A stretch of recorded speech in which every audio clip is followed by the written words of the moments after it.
Olá, amigas e amigos do nosso encontro semanal do canal Eros e Thanatos, Mitologia e Psicanálise. Mais uma vez, um prazer de estar com você, compartilhar ideias, discussões.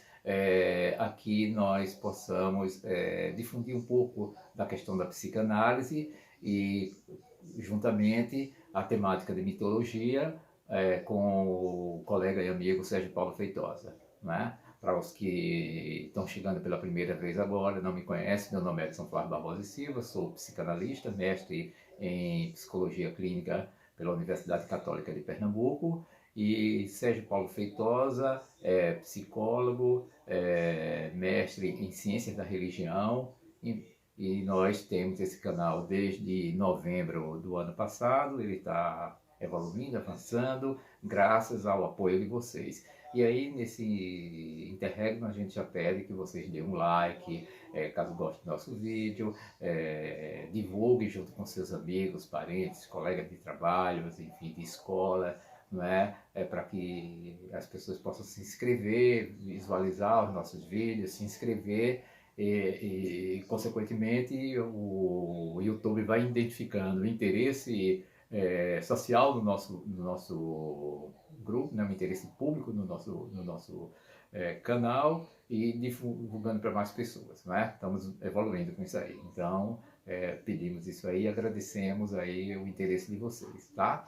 Comunique também, trazem questões, né? Se puder acionar também o sininho das notificações, aciona, porque toda semana nós estamos postando, eu e Sérgio estamos postando vídeos novos com temáticas, seja temáticas sequenciais, seja novas temáticas que vão aparecendo, particularmente, como vai ser o caso de hoje, quando surge alguma demanda especial, alguma questão, e a gente trata. Tá, no vídeo de hoje eu quero falar sobre algo que tem chegado nas nossas clínicas e que tem também sido objeto de questionamento por colegas, pessoas de outras áreas que nos procuram. Eventualmente, essa semana eu fui interrogado algumas vezes por algumas colegas, para me pedir para discutir um pouco a questão da depressão em tempos de pandemia da Covid-19, não é?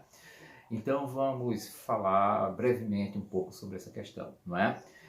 De fato, a depressão, ela é hoje observada pela Organização Mundial de Saúde como o mal do século, né? Digamos assim, um sintoma social do nosso tempo, tá? Depois eu vou gravar outros vídeos para falar mais especificamente da depressão.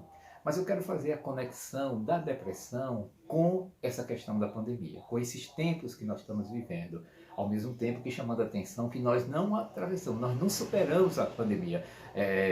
Eu vejo com preocupação, inclusive por parte de autoridades públicas, sanitárias, né, especialmente do governo federal, que já trata a pandemia como se ela já tivesse sido superada. Ela não foi superada ainda, e os indicadores dela voltaram a crescer, né? Os números da pandemia voltaram a crescer.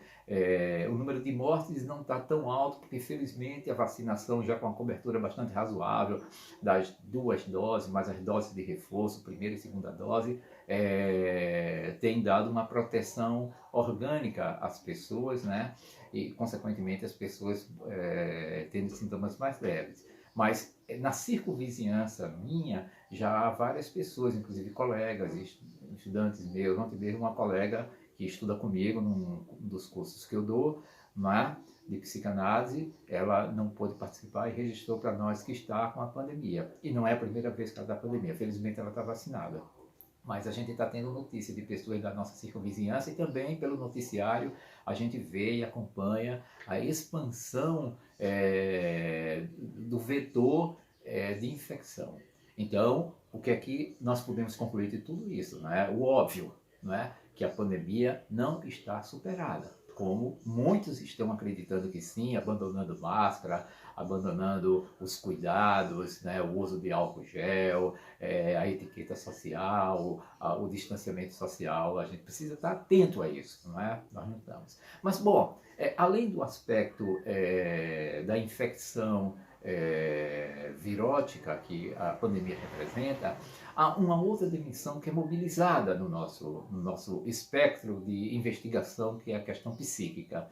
que é o humor das pessoas, né? Você, por exemplo, passamos aí 2 anos e pouco em isolamento social, muitas pessoas tiveram que se recolher, outras não se recolheram por conta da necessidade de sobrevivência, porque as condições que foram oferecidas pelas estruturas estatais que deveriam cuidar para que as pessoas pudessem o máximo possível estar em isolamento não era adequada. As condições de habitabilidade de muitas pessoas também não é adequada, nós sabemos disso, famílias numerosas, em casas pequenas, em cômodos, às vezes num cômodo, com poucos cômodos, que compartilham, estão ali próximos, sentindo essa proximidade, ela cria um ambiente de infecção, né?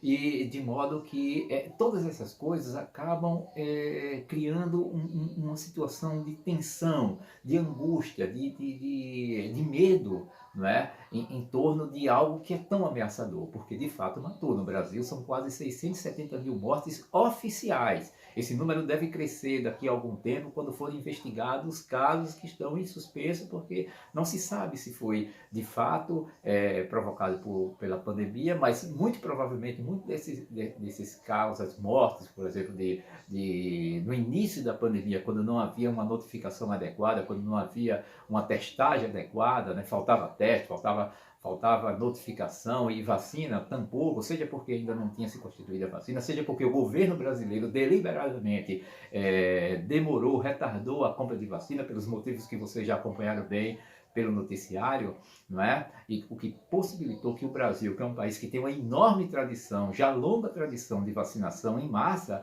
não é? E que poderia ter sido o primeiro país a iniciar o processo de vacinação, até por essa tradição, retardasse bastante o tempo do início da vacinação, o que vitimou muitas pessoas. Muitas pessoas morreram e poderiam ter sido salvas. Mas o fato é que a gente conviveu, além do vírus, a gente conviveu com o medo, né, com a angústia, com a aflição, não é? Porque você estava diante, com a impotência nossa, não é? Porque nós estávamos diante de alguma coisa invisível, alguma coisa que não se tinha controle, e que a gente via ao mesmo tempo muita gente subestimando, não é? Dizendo que era uma gripezinha, que não tinha problema algum, indicando tratamentos preventivos e até de terapêutica totalmente inadequados, né? Ou seja, criando confusão na cabeça das pessoas. E o fato desse afastamento social, desse isolamento social, o fato do temor de alguma coisa que evocava algo da ordem fantasmática nossa, da dimensão fantasmática nossa, porque a partir do momento que você convoca elementos que põem em risco a vida das pessoas, ou seja, porque a gente tem vivido esse tempo, sobretudo naquele período de baixa cobertura vacinal, né? E não cobertura ainda, quando as vacinas ainda não existiam, que estavam morrendo muita gente, evidentemente que nós temíamos por nossa vida, temíamos pela vida das pessoas próximas de nós, nossa família, e se tínhamos uma sensibilidade social, temíamos pela vida das pessoas de maneira mais extensiva, né? Porque nós víamos os sofrimentos, os depoimentos. Então, todo esse quadro de recolhimento, todo esse quadro de temor, toda essa dimensão de angústia que houve na sociedade, ela criou em nós, ela evocou em nós os fantasmas, né? Que é da dimensão psíquica e que promove um encontro, digamos assim, no limite com o real. Né? E esse encontro no limite com o real, sem uma proteção simbólica, sem uma segurança das nossas vidas, ele evidentemente coloca nossas vidas em risco. E essas nossas vidas em risco, por coisas com as quais nós não temos domínio, essa questão de evocação da morte como algo presente, ou seja, a morte não apenas uma divisa distante das nossas vidas, protegida pelos processos sublimatórios de recalque, etc., etc., que faz com que a gente conviva, mas por uma dimensão real, de um encontro real com elementos que possa, de fato, levar nossas vidas para uma situação de perigo, de risco de morte iminente. Isso tudo trouxe de volta fantasmas, e esses fantasmas, convocados por essa realidade, ele produziu nas pessoas, né, uma dimensão imaginária, uma infecção imaginária que fez eclodir, né, ou funcionar como gatilho para uma situação sintomática de dimensão social, que é a questão da depressão, e que mais ainda ela foi, digamos assim, fornida, mas ainda ela foi abastecida por essas relações e de representações que nós vivemos nesses anos e estamos vivendo ainda. Né? A ideia de a gente pensar, estar com absoluta segurança em relação à superação do vírus, mas ainda cria temores para aquelas pessoas que assumem uma condição de responsabilidade no lidar com esse vírus. Aquelas pessoas que não flertam com a vida de uma maneira irresponsável, como infelizmente muitos flertam.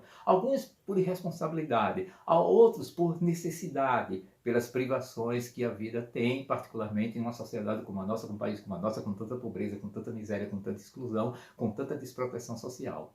Bom, então esses fantasmas foram evocados. E esses fantasmas sendo evocados, ele põe em causa os nossos ideais sociais. A depressão, e isso vou falar posteriormente em outros vídeos para você que for me dedicar mais à depressão, a depressão é um tipo de sintoma, é um tipo de adoecimento que tem muito a ver da nossa relação dos nossos ideais com o ideal social. Ele é um sofrimento mediante um não atendimento, a não estar a dar conta, nós outros, dos ideais sociais. Né? A partir do momento em que a gente incorpora os ideais da viagem como um elemento catalisador e um norte das nossas vidas, muitas vezes de uma maneira um pouco acrítica, né?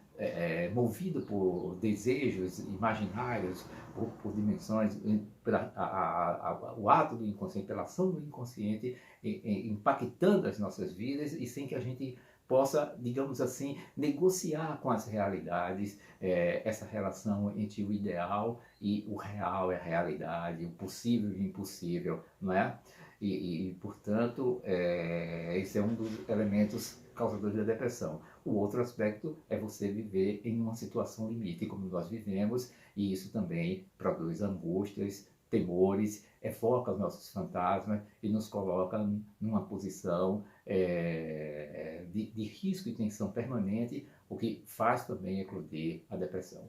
Então, esse é um motivo importante que, junto com a pandemia, se evocou uma situação de produzir determinados sintomas psíquicos, né, psíquicos e sociais, e a depressão, sem dúvida, tem sido um dos sintomas que mais nós temos percebido das pessoas que nos procuram na clínica, que mais tem trazido questionamento a respeito de uma situação que nós temos vivido.